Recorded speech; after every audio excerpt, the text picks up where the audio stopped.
To my real loyal supporters, you know who you are. It's a good handful of you. Welcome back. I have missed you so much, and if you are new, welcome, and just thank you for clicking on this video. In this video, I'm going to give you a life update, like a story time, and as you noticed from the title, my dad passed away on December 24th of 2019, which was Christmas Eve. This video is going to be a difficult video for me. If this is going to trigger anyone, I completely understand. If you've lost someone, I understand. And if you want to click out of this video, I get it. So I just basically want to do this video I know it's going to help someone, but I also want to take you along my journey of where I've been during my break. I just ask that you just please be patient with me, okay? Just be patient with me and bear with me, okay? Just hang in there with me.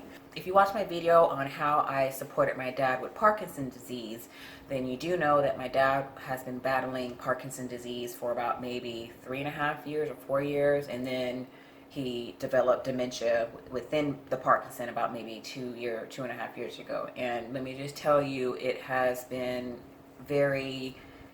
progressed very rapidly, and it's basically full-blown advanced. My dad was in a wheelchair. He, stopped talking and stuff. And let me just tell you, it has been at the end of 2018 and all of 2019 has been very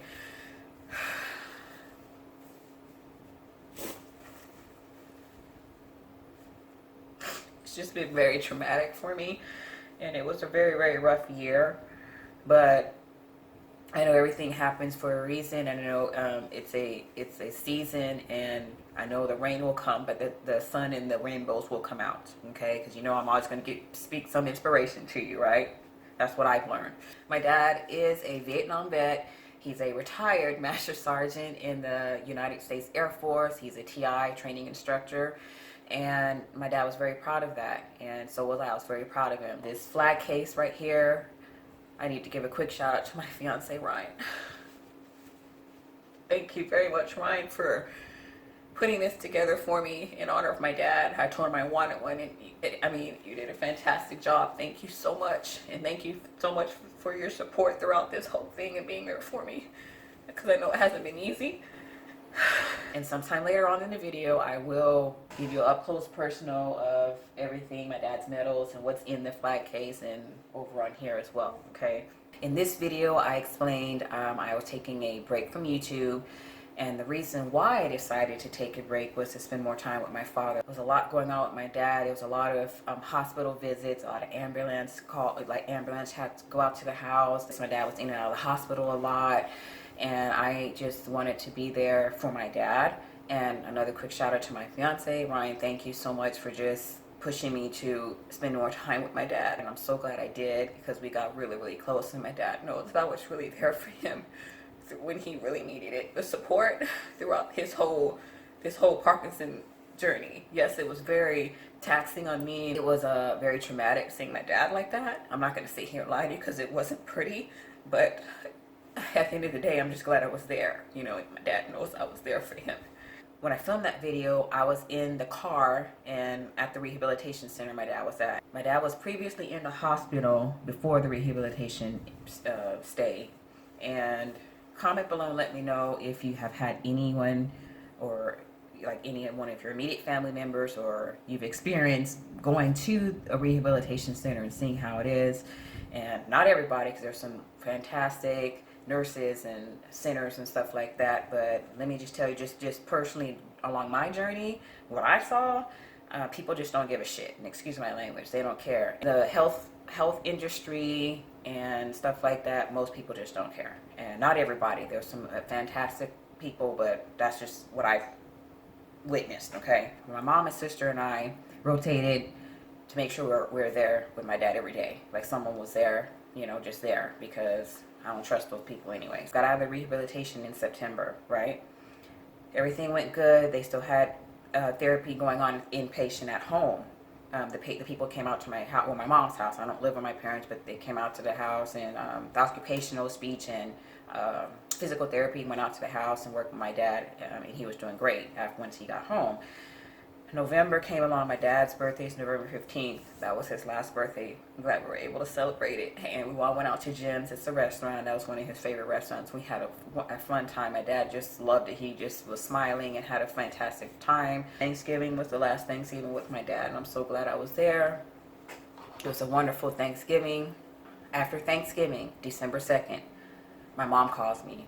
My dad was rushed to the hospital, and unfortunately my dad had a very bad fall, which resulted in him having a bleed to his brain. He had a stroke. And once we got up to the hospital, my sister, my fiance, and I got up there. We were there first. The doctor came out and talked to us, and he told us, he said, listen, it's not looking good. And he told us, yes, y'all can go see him, but I'm just letting you know we had to incubate him, which means they had to put a breathing tube in him. I was like, great. I said, was he not breathing on his own? What was that for? And the doctor explained that, since he had a stroke and his breathing was a little weak, and then it also said with the Parkinson and stuff like that, I said, well, just be straight up with me. Is he breathing on his own? And the doctors said yes. By that time, my mom finally got up there, and we were able to go see my dad, and he just had his eyes closed, and I was just letting him know I was there for him and stuff like that. And of course, seeing my dad like that, I mean, who wants to see anyone like that? But he was still breathing and stuff. They went on to transfer him up to a room. So that all happened December 2nd. The second day, the third and the fourth and the fifth, he was doing better. He was more alert and stuff, and his eyes were open, and he was just responding and stuff and doing a lot better. When my dad was admitted to the hospital, it was great. We didn't have any problems. Those ICU nurses were fantastic. They were just amazing. The doctors were great. The nurse practitioner was great. They were fine. I was like, wow, this is great. They took very, very good care of my dad. And of course, I was there. My sister, we stayed the night and everything. And what the problem was is when hospice came in, assholes, that particular company. And that's where the drama came in. Long story short, with them, we ended up firing them. December 5th, we were talking about getting the tube removed. They wanted to remove the tube and stuff like that. They prepared us for that. And December 6th, we were going to do it, but that was my sister's birthday, so we decided on December 7th. December 7th, that's when my dad had the tube removed. They took the tube out of him. And this is when it really hit me, because the doctor told us, he said, he goes, miracles can happen. I'm just telling you what I'm seeing. And then he said, I'm just saying that when we remove the tube, he can probably only have 1 to 2 days to live. I was like, okay. I mean, that's when it really hit me. I was expecting it, but I wasn't, just to hear that. And he goes, but then again, people have made a full recovery, but I have to tell you based on the medical report. I'm like, fine. They have to tell you. So December 7th, they removed the tube. Everybody was there. We had, my dad was actively involved in church before all this. They came up and the pastor prayed for him, and all the family came in and stuff, and it was great. My dad, he was doing well. So that was December 7th. My dad was alert. I said, Dad, do you want me to stay with you and stuff? Because they had couches and all that. They bought all the stuff in there, and he was like, yes. And my sister and I stayed up there with him. December 8th came, and my dad was doing great. He was smiling and stuff, and I'm going to insert a picture right here. Look at him. He's smiling. He was just... he was happy, because all his family was there. We were there, and he knew we were there, and he's just smiling and stuff. But if you really look, you can see that he's tired. He's trying. My dad was strong. That's a veteran right there, Vietnam vet. Old soldier. He was fighting, and he was just trying his best to stay strong and be there, But I can see it, in his eyes that he's tired. So that was December the 8th. Let me just go back a little bit. They didn't get him to the military hospital that we usually take him to. They had to get him to the closest hospital since there was emergency and stuff like that. And I just didn't like, because hospice was in and there, and we had fired hospice and stuff. But I told my mom, let's just get a second opinion. Plus, Daddy will always want. I'm not the PO over my dad. My mom is. Let's just get him to the military hospital, because he would want to be there anyway. Just let's just get him there and see what they say. Went over there. That's one place I can say we have never had any issues. They are just top of the line. They always took care of my dad at the military hospital. Transferred my dad to the military hospital where they know him and stuff like that. We got him over there, and it was just excellent. They were just top notch there. They were amazing. Took care of my dad very well. The doctors came and talked to us and stuff, and he told us that it was a team of them, and they told us, it's not looking good. They ordered a swallow test, and they had physical therapy come, but my dad was just... he was, he was tired. His body was failing. His organs were shutting down. So he was sleeping a lot more and stuff. They came and did the swallow test. She came and did the swallow test, and she said it wasn't looking bad or good, but he was okay to eat like soft foods and like protein drinks and stuff. But my dad he was just, like I said, he was sleeping a lot, and just, we tried to feed him and stuff, and we don't want to force that at that time. So the doctors came and talked to us, and they were talking about inpatient, in-home hospice, and we already had a good experience with the people with physical therapy, so we had a sister company come out, and they were fantastic. That hospice, they were exceptional. They were just amazing. The nurses and the CNAs, they were great. And so my mom had to get everything set up at the house. We got everything set up to get my dad transported home. So December 14th, my dad came home. I was there with my dad every single day. He just slept a lot, and there was occasions where we tried to give him some popsicle when he swallowed a little bit, like some the protein, the insurance stuff, the stuff that the doctors gave to us to give to him. We tried giving that to him, and he would drink it, swallow a little bit, but not really. You don't want to force that, and he just slept a lot. So I went to go see my dad every single day. I was there every day, and he knows I was there. And a quick story time, let me tell you this with my dad. My mom, she had to go run some errands, and I was just there with my dad. So I was reading Green Eggs and a Ham by Dr. Seuss, because when my dad was, when he had to go to speech therapy, when he first got Parkinson, I got him some books to read, and that was the first book I got for him. I told my dad, I said, listen, Daddy, I was holding his hand, and I had football in the background playing, because he loved, the football and stuff, and I told my dad, I said, listen, Daddy, you're fine, I'll be fine, I just want you to, I don't want you suffering anymore, because I'm going to be honest with you. My dad was a prisoner in his body. When you have Parkinson, like when it's full blown, he was in a wheelchair. He couldn't really walk the way he wanted to. He stuttered a lot, and then he just stopped talking when it kind of got really progressed. So he was just a prisoner in his body. He was a prisoner in his physical body. And I told my dad, I said, I'll be fine, because I was the closest to my dad. And I told him, I said, Daddy, I'm going to be fine. I just don't want you suffering anymore. You don't have to take any more medicines. You don't have any more shots. You had to take a lot of medicines. You had a lot of doctor's appointments, shots and everything. And I told my dad, I said, listen, I'll be fine. I'll be fine. I want you to ascend if this is your will, or God's will, or universe, whatever. I'm going to be okay. Yes, of course, I still miss him and everything. I'm going to miss him physically, but I told him, I said, just be free. I'm so glad I had that time with my dad, and I was holding his hand and stuff. And I mean, he kind of woke up here and there, but he was kind of, he knew we were there, but he just was, you could tell he was shutting down. My dad hung in there. So that was December 14th when he came home. And throughout that time, I went over there every day to talk to him. I was there with my dad and stayed with him and everything. December 24th. At 10 in the morning, my mom called me, and she said, Keisha, y'all come on over here, because, I said, yeah. She said, I just know the nurses were here, and she told me to call y'all, and I was going to go over there anyways, but my mom said, come on over now. So a lot of family, came and stuff to see my dad, and everybody left about 1 o'clock, and it was just my mom and sister and I, and, I could tell that his breathing was kind of ceasing and stuff like that. At 2 o'clock, 2:05 p.m. on Christmas Eve, that's when my dad went on and he passed away. Let me tell you this, to see that, it was very sad, yet it was very therapeutic, and it hurt a lot, because I know my dad was physically gone, and it was really beautiful. I know that might sound bad, but my dad was warm, he was in his bed. Because some people don't have that. You might not have experienced that. Some people don't have that, but I did. So I'm just very thankful for that scene, looking at the positive. So my dad was warm in his bed. He was home at a familiar setting at his home. We were all around him, his family, my mom, my sister, I, and we were all there. And it was sad but beautiful and painful, and it hurt. But I just kind of knew that my dad ascended. He was free.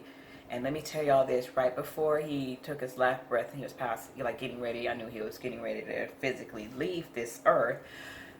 I don't know what was behind us. I don't know what my dad saw, but he was saying something. My dad was just, sleeping out of it, but then he was kind of like his eyes got like big, and you know, I was like, what are you seeing? He saw something, you know, and it looked like a peaceful, happy, I don't know how to explain it. It was just, maybe it was God, or his spirit God. I don't know what it was. His angels, maybe it was his, you know, his family, because all of his family except for one sister had passed away, his mother, his father, and all his sisters and brothers. I don't know, but I know he saw something. But I know he was happy to see that. I'm just mourning my loss of him because I really miss him a lot physically, but I just know that he's been here, and that's going to be another video. You know, I'm going to do a series of this because I've had some stuff that's happened, spiritual awakening or whatever you want to call it, but that will be another video. I just wanted to do this video to give you an update, story time, and just take you along my journey. That's what I wanted to do. But comment below, please, and let me know if you have lost a loved one and what was your experience, if you feel like talking about it. If you don't, you can always DM me on Instagram. I would love to hear your story, okay? Let me give you up close personal of the flag case. So it starts with his name tag. Right below his name tag is his work badge, and he was an aircraft mechanic. Across from his name tag is his ribbons, and below his ribbons is a Vietnam veteran patch because he was a Vietnam vet. Here's a photo of my dad when he was in the military, and he has his TI hat on and his shades, and he looks real cool, calm, and collect. He was in the United States Air Force. He retired as a master sergeant, and here's his patch. This is a plaque my dad received when he retired from the military. And on the top it says Master Sergeant John H. Thompson, Military Training Instructor. Dedicated service to the United States Air Force. He enlisted March 1962, and he retired March 31st of 1983. So my dad was in the military for 21 years. When my dad passed away, my mom did receive these certificates in the mail. And it says, the United States of America honors the memory of John H. Thompson. This certificate is awarded by a grateful nation in recognition of devoted and selfless consecration to the service of our country and the armed forces of the United States. And it's signed by the President of the United States. I do have a slideshow of my father that I made in honor of him, some pictures and stuff, and I'll just ask you if you can to please, you know, stay to the end. I would really, really appreciate your support. And if you made it to the end of this video, just say you've made it to the end of the video. And I thank you very much. And I will see you in my next video. And you hang in there, and you have a wonderful day. Okay? Thank you.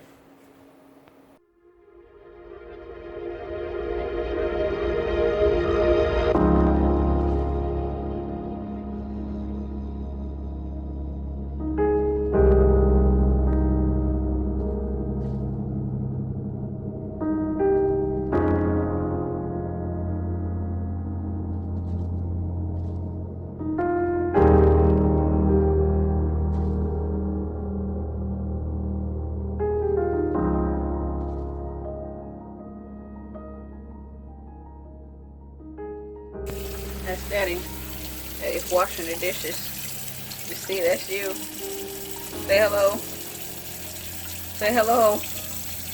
That's you. That's me and you. That's Tisha and Daddy.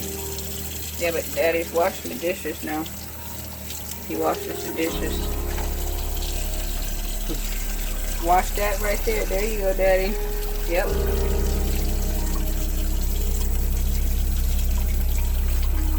Put it in that thing right here. Alright, Daddy. Wash your hands and you'll be done.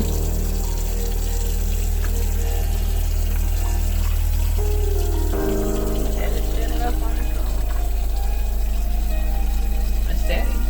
Sees himself on camera. That's the camera. You gotta rinse the towel out. Rinse it under the water. No. There you go, Daddy. Yep, there you go.